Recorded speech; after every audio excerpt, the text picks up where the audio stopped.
Hey guys, Rushy here and welcome back to another video. In this video, I'm going to give you my advice from my own personal experience of moving to university on how to prepare to move to university, and I'm going to give you 4 steps to take that will help you prepare to move to university to make it as easy as transition as possible. So this video is mainly aimed at students who are going to be moving to university for the first time, but it could also be useful for students moving back to university, or if you just generally like watching my videos, feel free to watch this video as well. It could be useful for you and you might not even realise it. Plus, I always appreciate the support and the views. So for those of you who don't know, last year I moved to university for the first time. I studied a foundation course at the University of Central Lancashire, and I studied at the Preston campus. I studied that course for a year. After I finished the foundation year a couple of months back, I decided to withdraw from the course. For more information on why I withdrew from the course and the results I attained from that course, feel free to watch my previous video in which I list my results I attained from that course, and I go more in depth on the university and the course in general. So for step 1, my first tip is to organise all of the mail and letters you've received from your university. Gather it all together and read through all the information that you've received from the university, all the letters, all the leaflets, all the booklets, everything you've received, just so you can learn as much about the university as possible. And as well, in my case, my university sent me lots of information about the area, the local area, Preston in my case, which was useful because I'd never been to the city before. So just make sure you read through all the materials so you know as much as you need to know. So this information will tell you more about the university itself, what to expect, what to pack and bring with you, how to check into your accommodation, and also my university gave me links to their social media platforms and I followed them on all social media, and that's what I recommend you do as well. Make sure you follow your university on social media platforms. In my case, I read through most of the information given to me, but I didn't read all of it, and crucially, on my packing list for the university sent me for things to pack, I missed a couple of things that I should have brought with me, but I didn't because I didn't read the information thoroughly enough.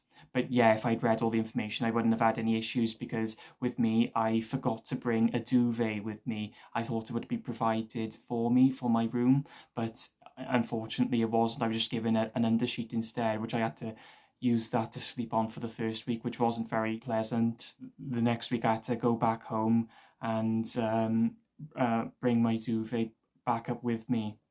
And all that could have been avoided if I'd read through all the information beforehand, and so I would have known exactly what I should have brought with me. Now, moving on to step 2. So my second top tip is to decide well in advance, I'd say about at least 2 weeks in advance, what date you are going to be moving to the university and how you will travel there, and what time you expect to arrive at the university. I know a lot of students, they're lucky enough to have their parents drive them to university, but my parents don't drive, so I had to take public transport. Now, I live near Cardiff in Wales, and I had to travel all the way to Preston in Lancashire in England, and I had to travel there by train. So that's another thing I want to let you all know, that you can use public transport to move to university. You know, it's not essential to have someone drive you there, although it would be ideal. Once you know in advance what day you need to move to university and what time you need to be there, then you can plan around that as to when to pack and when to organise transport to arrive there. So you have plenty of time to organise transport and pack, and let the appropriate people know when you are moving to university. Now, moving on to step 3. So my third piece of advice is to prepare and find out exactly what you need to pack, and pack everything you need to move to university. So you're going to need all your toiletries you have with you at home to bring with you. You're going to need all the cooking equipment that you usually use at home. In my case, I'm not very good at cooking, and I'm not a very fussy eater. So, I eat a lot of, ready meals, microwavable meals, easy to prepare meals, sandwiches and cold meals. So I just took the bare minimum I needed with me, but make sure you take enough cutlery with you. I took one big plate, one small plate, one bowl, one cup to drink out of, and one knife, one fork, one tablespoon, big spoon, and one teaspoon, little spoon.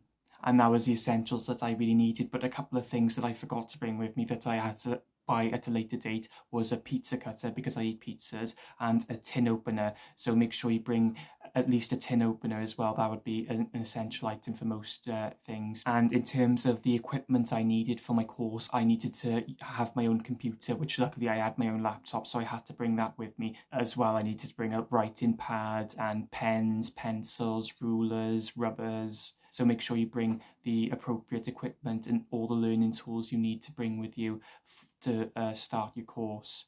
And of course, bedding, which I forgot. I bought my pillow, but I didn't bring my duvet or undersheet. Luckily, in my case, an undersheet was provided, a bed sheet, but make sure you at least bring your own duvet and pillow if necessary. Read through all your university mail. Like I said in step 1, you might not need to bring it. Your university might provide it for you, but it didn't in my case. So make sure you find out whether you need to bring it or not.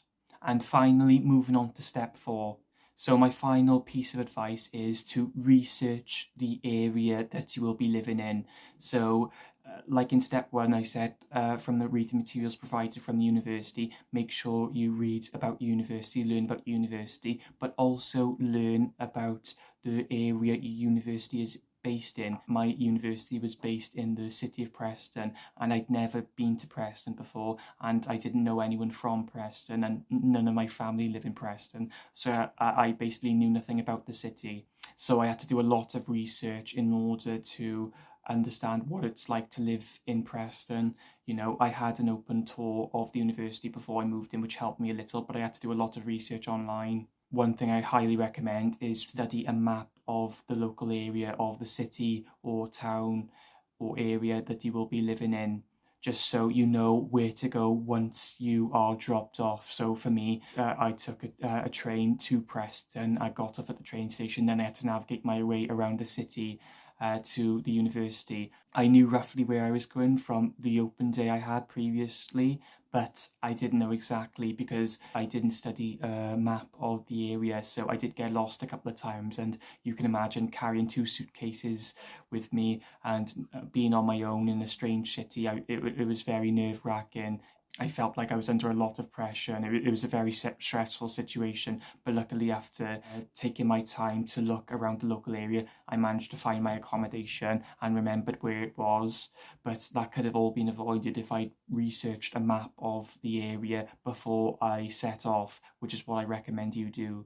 And also make sure you know exactly where to go within your university in order to find your accommodation and collect your keys for your accommodation and check in the way the university want you to check in. So for my case, because I arrived after 4 p.m, I had to go to the security building in order to get a briefing and collect my keys for my accommodation, and then I was shown to my accommodation, which I didn't find at first. Unfortunately, it didn't show for me to the actual building. They just told me where to go.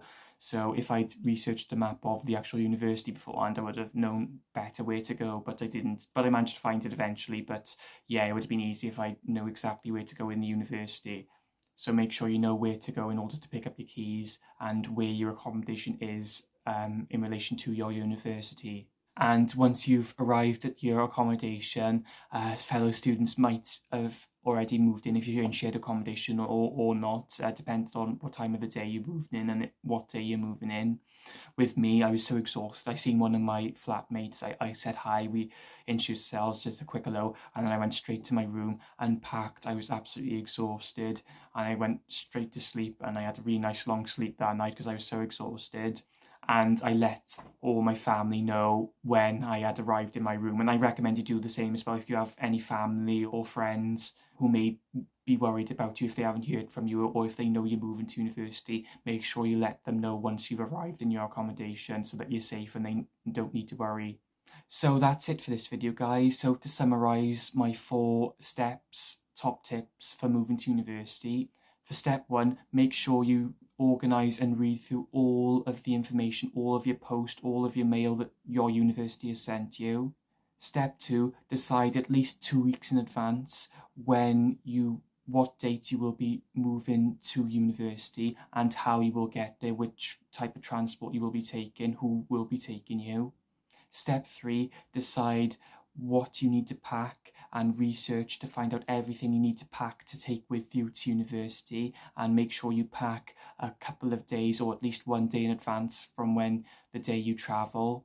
And step 4, research your university, but also research the local area surrounding your university, so you are familiar with the area and you know where to go when you arrive in the area. So that's it for this video, guys. I hope you found it useful and interesting, especially for university students. Like I said, I won't be going back to university in September. I'm exploring other avenues now, but I really enjoyed my time in university overall. It helped me to develop and grow a lot and become a lot more independent and self-sufficient. So yeah, I definitely don't regret going to university, and it was a good experience overall. Good luck to those of you watching who will be going to university for the first time. It will definitely be a big change for you, but it won't be too difficult and you will definitely adjust quite quickly. So my plan is to continue with my current schedule of uploading 1 video every month. So with that being said, thanks again for watching, and I'll see you all next month in my next video.